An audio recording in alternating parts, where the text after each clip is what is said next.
সবাই বুঝতে পারে না কেন আপনি আলাদা।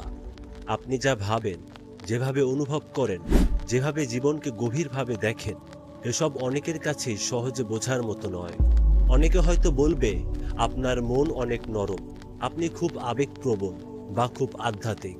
কিন্তু যদি বলি এগুলো কোনো দুর্বলতা নয়, বরং এগুলোই আপনার শক্তি। কারণ আল্লাহ যখন কাউকে সঠিক পথে পরিচালিত করতে চান, তখন তিনি তাকে এমন কিছু বিশেষ গুণ দেন যা সবার মধ্যে থাকে না। রাসূলুল্লাহ সাল্লাল্লাহু আলাইহি ওয়াসাল্লাম বলেছেন, যখন আল্লাহ কোনো বান্দাকে ভালোবাসেন, তখন তিনি তাকে দ্বীনের গভীর জ্ঞান দান করেন। এর মানে কি? যদি আপনার মন সবসময় সত্যের সন্ধানে থাকে, যদি আপনার হৃদয় জীবনের গভীর অর্থ খুঁজে বেড়ায়, যদি আপনি রাতে হঠাৎ আল্লাহর দিকে টান অনুভব করেন, তাহলে জেনে রাখুন এটি কোনো কাকতালীয় ঘটনা নয়, এটি আল্লাহর পক্ষ থেকে একটি ইঙ্গিত। তবে একটা বিষয় পরিষ্কার করা দরকার, ইসলামে জন্মসূত্রে কাউকে বিশেষ মর্যাদা দেওয়া হয়নি। কেবল নবী রাসূলরাই আল্লাহর সরাসরি নির্বাচিত ছিলেন। কিন্তু ঈমান, আন্তরিকতা এবং সত্যানিষ্ঠার মাধ্যমে যে কেউ আল্লাহর কাছে সম্মানিত হতে পারে। আল্লাহ কুরআনে বলেছেন, নিশ্চয়ই আল্লাহর কাছে তোমাদের মধ্যে সবচেয়ে সম্মানিত সে যে সবচেয়ে বেশি আল্লাহকে ভয় করে। এর অর্থ হলো আপনার আধ্যাত্মিক গুণগুলো টাকা পয়সা, সামাজিক মর্যাদা বা বংশের উপর নির্ভর করে না। এগুলো তাদের জন্য যারা সত্যিকার অর্থে আল্লাহকে খোঁজে, তার দিকে ফিরে আসে এবং অন্তর থেকে তার প্রতি বিশ্বস্ত থাকে।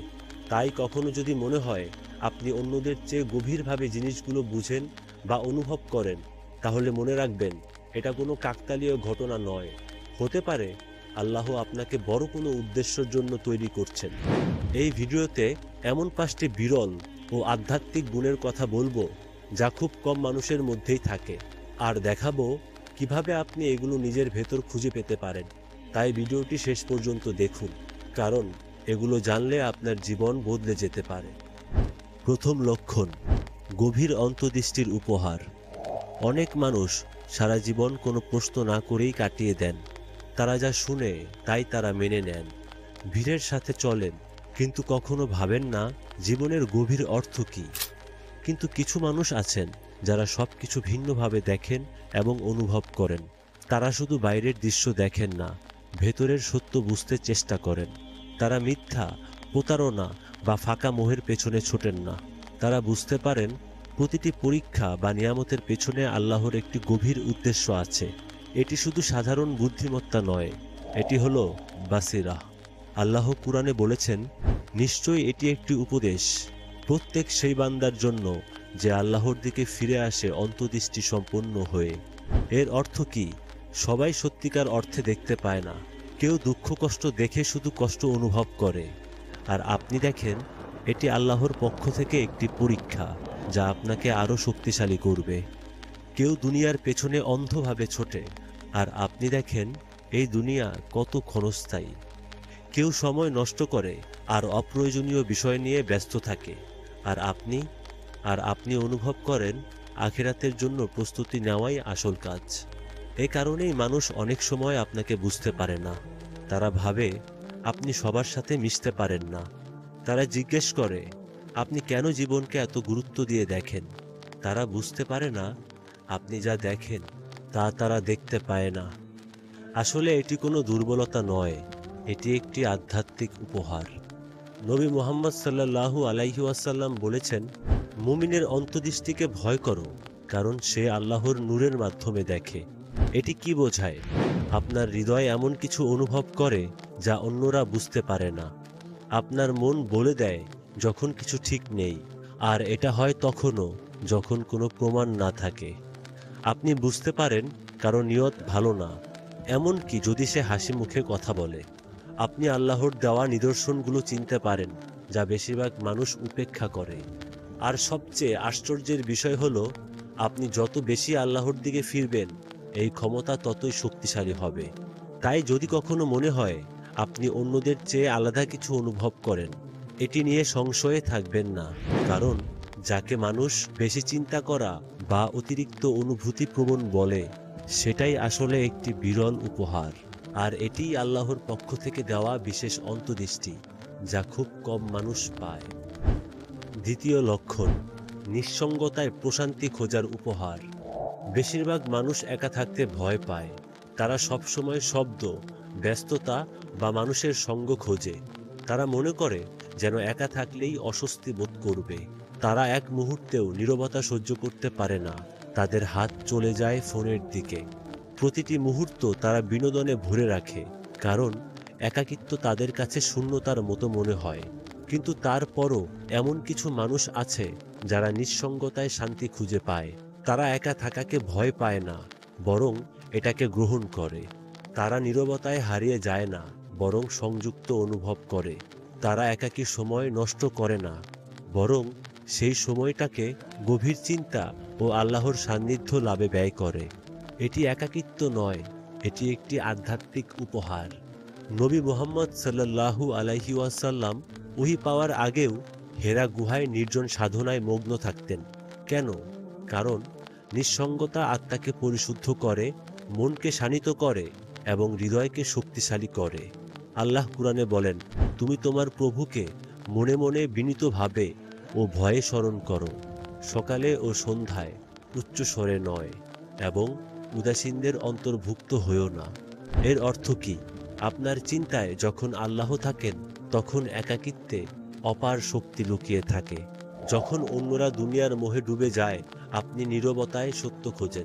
যখন অন্যরা মানুষের স্বীকৃতি চায়, আপনি আল্লাহর সান্ত্বনা খোঁজেন। যখন অন্যরা নিঃসঙ্গতা এড়াতে চায়, আপনি বোঝেন আল্লাহর সঙ্গে থাকা মানেই আপনি একা নন। এবং এটি অনেকে বুঝতে পারে না। আল্লাহ যখন কাউকে উঁচু মর্যাদা দিতে চান, তিনি তাকে কিছু সময়ের জন্য আলাদা করে দেন। তিনি আপনার জীবন থেকে কিছু মানুষ সরিয়ে নেন, যেন আপনি কেবল তার উপর নির্ভর করেন। তিনি আপনাকে অহেতুক ব্যস্ততা থেকে দূরে রাখেন, যাতে আপনি তার দিক নির্দেশনা স্পষ্টভাবে শুনতে পারেন। তিনি আপনাকে নিঃসঙ্গতার স্বাদ দেন, যাতে আপনি তার সঙ্গে থাকার প্রশান্তি অনুভব করেন। তাই যদি কখনো মনে হয় আপনি অর্থহীন সঙ্গের চেয়ে একা থাকতেই পছন্দ করেন, তাহলে এটাকে দুর্বলতা ভাববেন না। কারণ একা থেকেও সম্পূর্ণ অনুভব করার ক্ষমতা এক বিরল আধ্যাত্মিক শক্তি, যা খুব কম মানুষের মধ্যে থাকে। তৃতীয় লক্ষণ, একটি হৃদয় যা অন্যদের জন্য অনুভব করে। এই পৃথিবীতে দিন দিন মানুষ আরও স্বার্থপর, কঠোর ও উদাসীন হয়ে যাচ্ছে। কিন্তু কিছু কিছু হৃদয় এখনও গভীরভাবে অনুভব করতে পারে। আপনি অন্যের কষ্ট উপেক্ষা করতে পারেন না, তারা না বললেও আপনি বুঝতে পারেন। আপনার ভেতর এক অদৃশ্য তাগিদ কাজ করে। আপনি সাহায্য করতে চান, যদিও কেউ তা চায়নি। আপনি অন্যের অনুভূতি নিজের মধ্যে ধারণ করেন, যদিও তা আপনার দায়িত্ব নয়। অনেক সময় এটা আপনার জন্য কঠিন হয়ে যায়। আপনি ভাবেন, আমি এত বেশি কেন অনুভব করি যখন অন্যরা করে না? আমি কেন কারো হাসির আড়ালেও তার দুঃখ দেখতে পাই? এই কঠোর পৃথিবীতে আমার হৃদয় এত কোমল কেন? কিন্তু সত্য কথা কি জানেন? এটা কোনো দুর্বলতা নয়, বরং এক বিশেষ নিয়ামত। এটি এক আধ্যাত্মিক উপহার। রাসূলুল্লাহ সাল্লাল্লাহু আলাইহি ওয়াসাল্লাম ছিলেন সবচেয়ে দয়ালু, মমতাময়ী ও পরোপকারী ব্যক্তি। আল্লাহ বলেন, তোমাদের কাছে এসেছে এক রাসূল তোমাদের মধ্য থেকেই। তোমাদের কষ্ট তার কাছে ভারী মনে হয়। তিনি তোমাদের কল্যাণের জন্য ব্যাকুল এবং বিশ্বাসীদের প্রতি অত্যন্ত দয়ালু ও মমতাময়। এর মানে গভীরভাবে অনুভব করার গুণ সেরা মানুষের বৈশিষ্ট্য। কেউ কেউ অন্যের দুঃখ উপেক্ষা করতে পারে, কিন্তু আপনি পারেন না। কেউ কেউ শুধু তখনই অনুভব করে যখন তাদের উপর প্রভাব পড়ে, কিন্তু আপনি নিজের স্বার্থ ছাড়াই অনুভব করেন। কেউ কেউ শুধু নিজের জীবন নিয়েই ব্যস্ত, আর আপনি ভাবেন কিভাবে অন্যদের সাহায্য করা যায়। এবং এখানেই একটি গুরুত্বপূর্ণ সত্য আছে। একটা কোমল হৃদয় আল্লাহর কাছে সবচেয়ে প্রিয় বৈশিষ্ট্যগুলোর একটি। রাসূলুল্লাহ সাল্লাল্লাহু আলাইহি ওয়াসাল্লাম বলেছেন, আল্লাহ সেই ব্যক্তির উপর দয়া করেন না যে অন্যদের প্রতি দয়াশীল নয়। এর মানে কি? আপনার দয়া, আপনার অনুভূতি, আপনার গভীরভাবে অনুভব করার ক্ষমতা, এগুলো কেবলই ব্যক্তিত্বের বৈশিষ্ট্য নয়, বরং আল্লাহর রহমত লাভের পথ। তাই যদি কখনো মনে হয় আপনার হৃদয় অন্যদের থেকে আলাদা, তবে সেটাকে বদলাতে যাবেন না। কারণ আল্লাহ যার হৃদয় কোমল করেন তাকে কোনো বোঝা দেন না, বরং তাকে একটি বিশেষ নিয়ামত দেন এবং এই কঠিন পৃথিবীতে আপনার হৃদয় প্রমাণ করে যে প্রকৃত মানবতা এখনো বেঁচে আছে। চতুর্থ লক্ষণ, ধৈর্য ও শক্তির উপহার। অনেক মানুষ চাপের মুখে ভেঙে পড়ে। জীবনে সামান্য কঠিন সময় এলেই তারা দিশেহারা হয়ে যায়। যখন কিছু তাদের মন মতো হয় না, তারা অভিযোগ করে, সব কিছুকে প্রশ্নবিদ্ধ করে। তারা পরীক্ষার মুখোমুখি হলে হতাশ হয়ে পড়ে আর ভেঙে পড়ে। কিন্তু কিছু মানুষ আছেন যারা ধৈর্য ধরে থাকেন। তারা হুট করেই প্রতিক্রিয়া দেখান না। কঠিন পরিস্থিতিতেও তারা শান্ত থাকতে পারেন। যখন জীবন কঠিন হয়ে যায়, তারা বিশ্বাস হারান না, বরং আরো শক্ত করে আঁকড়ে ধরেন। তারা বিপদকে শাস্তি নয়, আল্লাহর পাঠানো শিক্ষা হিসাবে দেখেন। এটা শুধু মানসিক শক্তি নয়, এটা এক ধরনের আধ্যাত্মিক উপহার। আল্লাহ কুরআনে বলেন, নিশ্চয়ই আল্লাহ ধৈর্যধারীদের সঙ্গে আছেন। এর মানে হলো, ধৈর্য শুধু একটি গুণ নয়, এটি আল্লাহর সান্নিধ্যর লক্ষণ। যখন অন্যরা হতাশ হয়ে পড়ে, আপনি আল্লাহর পরিকল্পনার উপর ভরসা রাখেন। যখন অন্যরা রাগের বশে ভুল সিদ্ধান্ত নেয়, আপনি ধৈর্য ধরে থাকেন। যখন অন্যরা সহজেই হাল ছেড়ে দেয়, আপনি জানেন আপনার সাফল্য কাছেই আছে। এবং এখানে একটি গভীর সত্য আছে, ধৈর্যের পরীক্ষা সহজ সময়ে হয় না। এই পরীক্ষা তখনই আসে যখন সবকিছু ভেঙে পড়ছে বলে মনে হয়। রাসূলুল্লাহ সাল্লাল্লাহু আলাইহি ওয়াসাল্লাম বলেছেন, প্রকৃত ধৈর্য হলো যখন বিপদের প্রথম ধাক্কা আসে তখন স্থির থাকা। এর মানে হলো, আপনার প্রকৃত চরিত্র বোঝা যায় শান্তির মুহূর্তে নয়, বরং কঠিন সময়ে। যখন সবকিছু আপনার বিরুদ্ধে চলে যায়, আপনি কি রেগে যান নাকি আল্লাহর উপর ভরসা রাখেন? যখন কেউ আপনাকে কষ্ট দেয়, আপনি কি প্রতিশোধ নিতে চান নাকি সম্মান বজায় রাখেন? যখন জীবন কঠিন হয়ে ওঠে, আপনি কি আশা হারান নাকি অবিচল থাকেন? কারণ বাস্তবতা হলো, ধৈর্য ধরে রাখার শক্তি সবার থাকে না। এটি একটি দুর্লভ উপহার, যা শুধু তাদেরই দেওয়া হয় যারা আল্লাহর সাথে গভীর সম্পর্ক রাখে। আর যদি দেখেন বিপদের পরও আপনি এখনো হাল ধরেই আছেন, তাহলে জেনে রাখুন আপনার কাছে এমন কিছু আছে যা অধিকাংশ মানুষেরই নেই। কারণ ধৈর্য মানে শুধু অপেক্ষা করা নয়, এটি বিশ্বাস রাখা যে যা আসছে তা হারিয়ে যাওয়া জিনিসগুলোর চেয়েও ভালো। পঞ্চম লক্ষণ, যে হৃদয় আখিরাতকে দুনিয়ার চেয়ে বেশি ভালোবাসে। আজকের পৃথিবীতে বেশিরভাগ মানুষ দুনিয়ার মোহে ডুবে আছে। কেউ সম্পদ, খ্যাতি আর মর্যাদার পিছনে ছুটছে যেন তারা চিরকাল বেঁচে থাকবে। কেউ টাকা পয়সা হারানোর ভয় করে, কিন্তু আল্লাহর সঙ্গে সম্পর্ক হারানোর ভয় তারা করে না। কেউ কেবলমাত্র দুনিয়ার সাফল্যকেই গুরুত্ব দেয়, তারা ভুলে যায় এই জীবন সাময়িক। কিন্তু কিছু মানুষ আছে যাদের হৃদয় আখিরাতের প্রতি আকৃষ্ট। যখন অন্যরা বিলাসিতার পেছনে ছুটে, আপনি তখন অন্তরের প্রশান্তি খোঁজেন। যখন অন্যরা ক্ষণস্থায়ী জিনিসকে মূল্য দেয়, তখন আপনি চিরস্থায়ী জীবনের জন্য প্রস্তুতি নেন। যখন অন্যরা সম্পদ হারানোর ভয়ে থাকে, তখন আপনি বরকত হারানোর ভয়ে থাকেন।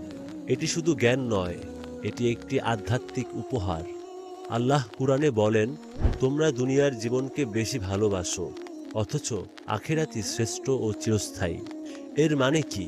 যদি আপনার মন স্বাভাবিকভাবেই আখিরাতের দিকে ঝুঁকে থাকে, তাহলে বুঝে নিন এটি আল্লাহর বিশেষ অনুগ্রহ। কেউ কেউ সালাত পড়তে অবহেলা করে কারণ তারা ব্যস্ত। কেউ কেউ আত্মার পরিশুদ্ধির বদলে সময়কে নষ্ট করে নিরর্থক কাজে। কেউ কেউ দুনিয়ার মোহে বিভোর থাকে, বুঝতেই পারে না তাদের প্রকৃত গন্তব্য আখিরাত। কিন্তু আপনি এই মায়ার জগৎকে স্পষ্ট দেখতে পান। আর এখানেই একটি গুরুত্বপূর্ণ সত্য আছে, যত বেশি আপনি আখিরাতকে ভালোবাসবেন, তত কম এই দুনিয়া আপনাকে প্রভাবিত করবে। অন্যরা যখন মর্যাদা ও খ্যাতির জন্য অস্থির, তখন আপনি জানেন এগুলোর আল্লাহর কাছে কোনো মূল্য নেই। অন্যরা যখন দুঃখে হতাশ হয়ে পড়ে, আপনি জানেন এটি একটি পরীক্ষা মাত্র। অন্যরা যখন হারানোর ভয় পায়, আপনি জানেন আল্লাহর কাছে যা আছে তা অনন্ত এবং অনেক মূল্যবান। রাসূলুল্লাহ সাল্লাল্লাহু আলাইহি ওয়াসাল্লাম বলেছেন, এই দুনিয়ায় তুমি যেন এক পথিক বা আগন্তুকের মতো থাকো। এর অর্থ কি? যদি কখনো মনে হয় এই দুনিয়ার মোহ আপনার কাছে মূল্যহীন, যদি মনে হয় মানুষ অস্থায়ী জিনিসের পেছনে ছুটে বেড়াচ্ছে কিন্তু আপনি তার কোনো মানে খুঁজে পাচ্ছেন না, তাহলে এটিকে দুর্বলতা মনে করবেন না।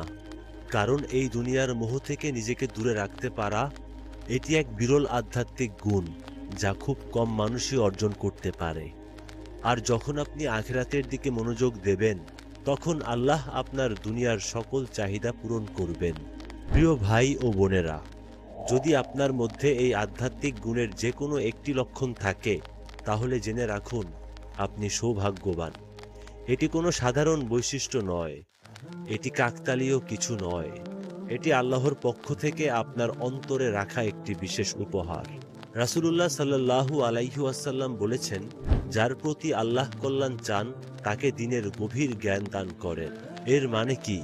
যদি আপনার মধ্যে এই গুণগুলো থাকে তাহলে এগুলো গোপন করার জন্য নয়, এগুলো আপনাকে আল্লাহর নৈকট্যে পৌঁছানোর জন্য, এগুলো অন্যদের অনুপ্রাণিত করার জন্য, এগুলো সংরক্ষণ, লালন পালন এবং আরো শক্তিশালী করার জন্য। কিন্তু মনে রাখবেন, শুধু এই গুণগুলো থাকা যথেষ্ট নয়। প্রশ্ন হলো, আপনি কি এগুলো ব্যবহার করে নিজের ঈমানকে শক্তিশালী করবেন? আপনি কি এগুলো ব্যবহার করে অন্যদের সাহায্য করবেন? আপনি কি এগুলো আল্লাহর সান্নিধ্যে পৌঁছানোর জন্য কাজে লাগাবেন? কারণ দিন শেষে আপনি কত উপহার পেয়েছেন সেটি নয়, বরং আপনি সেগুলো কিভাবে ব্যবহার করেছেন সেটিই গুরুত্বপূর্ণ। এখন প্রশ্ন আসে, এগুলোকে সম্মান জানানোর সর্বোত্তম উপায় কি? আল্লাহর কাছে দোয়া করা যেন তিনি এগুলোকে আরো শক্তিশালী করেন, বিশুদ্ধ করেন এবং কেবলমাত্র তার সন্তুষ্টির জন্য ব্যবহার করার তৌফিক দেন। একটি সহজ কিন্তু শক্তিশালী দোয়া করুন। হে আল্লাহ, আমার হিদায়াত বৃদ্ধি করুন, আমার ঈমান শক্তিশালী করুন এবং আপনি যে বরকত আমাকে দিয়েছেন তা যেন শুধু আপনার সন্তুষ্টির জন্য ব্যবহার করতে পারি সেই তৌফিক দান করুন। এই কথাগুলো যদি আপনার হৃদয়কে স্পর্শ করে থাকে তাহলে কমেন্টে লিখুন, হে আল্লাহ, আমার ঈমানকে শক্তিশালী করুন এবং আমাকে সঠিক পথে পরিচালিত করুন।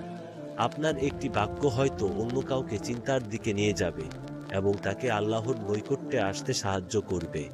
এবং মনে রাখুন, লাইক, শেয়ার বা সাবস্ক্রাইব করলে আপনার কিছু যায় আসবে না, কিন্তু এটি অনেকের কাছে গুরুত্বপূর্ণ দ্বীনি বার্তা ছড়িয়ে দিতে সাহায্য করবে, যা আমাদের সকলকে আল্লাহর আরো কাছে নিয়ে আসে। আল্লাহ আপনাকে রক্ষা করুন এবং আপনাকে এই জীবনে এবং পরকালে অসীম প্রজ্ঞা এবং শান্তি দান করুন। আমিন।